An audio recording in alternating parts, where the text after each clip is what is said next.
climate tech. Can you talk a little bit about how gender minorities, how gender diversity has come to be understood in relation to climate since you've been in this field? For example, people who are non-binary.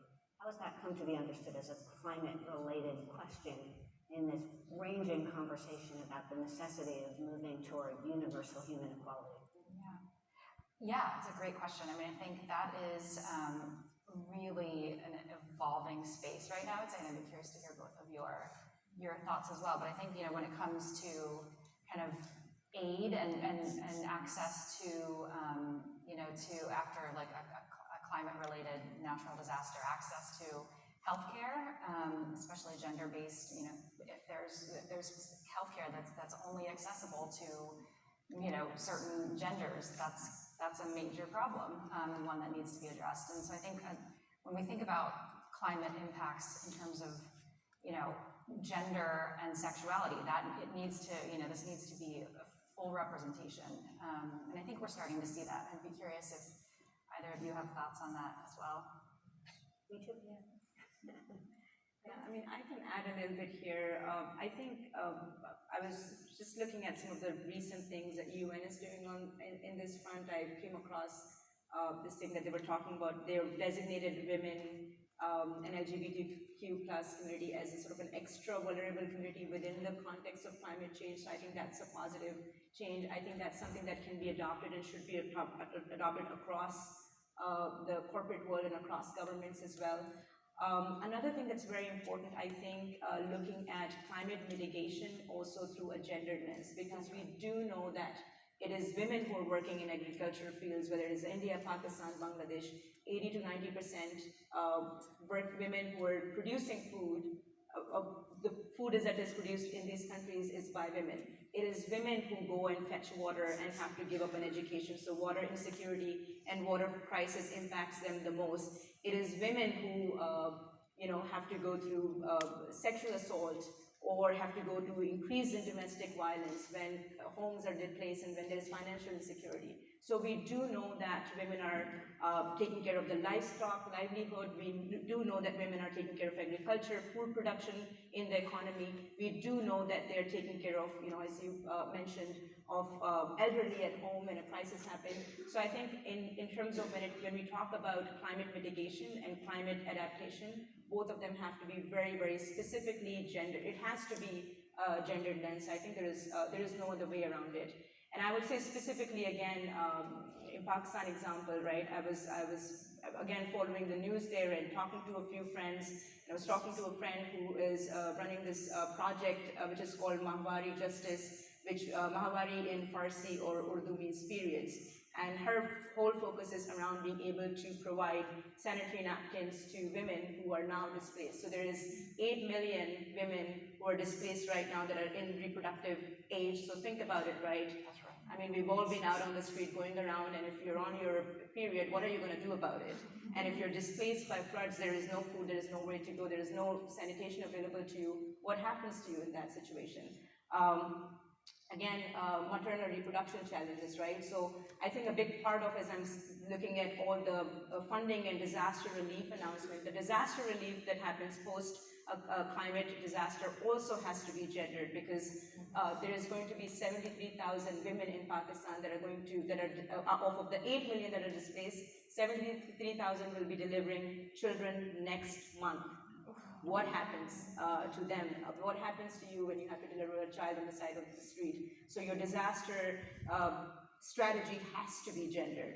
So I think these issues, women are producing food, they are taking care of livestock, they're taking care of agriculture. So when you're talking about climate mitigation and when you're talking about climate disaster relief, keeping them out is I think would be the greatest tragedy.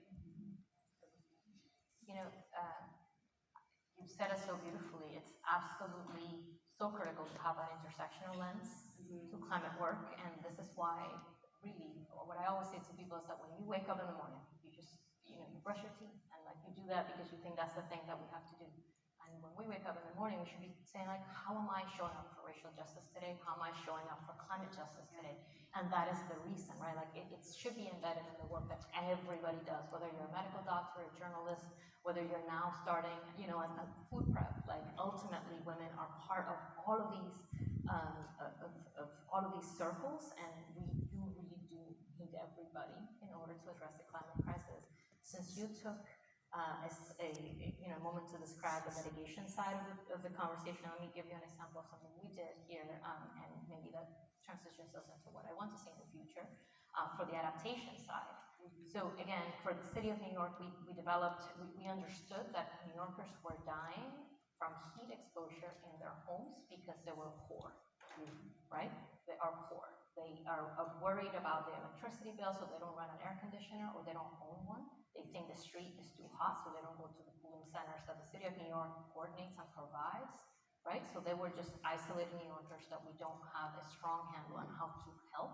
And we have several heat waves per year, right? Like I know it's feeling cool today, but just this August, we had 11 days over 90 degrees, right? Like, and we're only projected to be more and more, in need of adaptation strategies around heat resiliency. We launched a buddy program because, again, the trusted messenger doesn't always have to be government. They don't want to hear from the bureaucrats, okay? Like, they need the women in their community. We went to their community health workers and we trained them, right? They're medical professionals. They're the meteorologists. Those are actually in the literature, trusted messengers, the medical doctors, right? The social workers. And they receive messages from them very differently than they receive them from emergency managers or from government or even from just the news, right? So we created this buddy program, and it turns out that most of the women that volunteer, most of the people that volunteer were women, most of the people that they serve were women, and many were low-income people. And so we activated them like a muscle, right? Like several times over the course of heat waves, and it turns out that then when COVID happened, they already had that social resiliency built in, those relationships built in. They didn't need us at all. They were checking on each other, on those people during COVID, doing wellness checks. You know what I mean? So here's my ask. The interesting thing is that to launch that buddy program, city government had to bend over backwards to get the funding to the small organizations that then would launch those volunteer systems.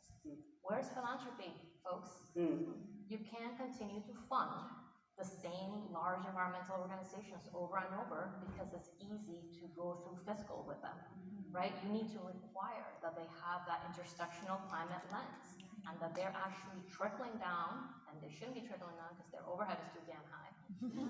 They should be funded. They should be required to bring along the partnerships at the community level that are actually going to do the life-saving work, right? And move the needle in the right direction, even in the advocacy space, right? So that's the bottom line. It was hard for government we are clunky to give a tiny grant to a tiny organization. Where was philanthropy for mutual aid? Why should it be a GoFundMe? Like, there is no sustainability in that if you and I always have to be the ones coming together every disaster. There's no strategy in that. It's just reactive. So we need both governments, as we have a historic amount of funding coming down, right, from the federal government to the states, but mostly also the organizations that are more nimble, the private sector, the corporations, the philanthropic organizations, to actually resource on-the-ground response strategies so that those women can find sanitary napkins. That is climate justice. Yes, indeed.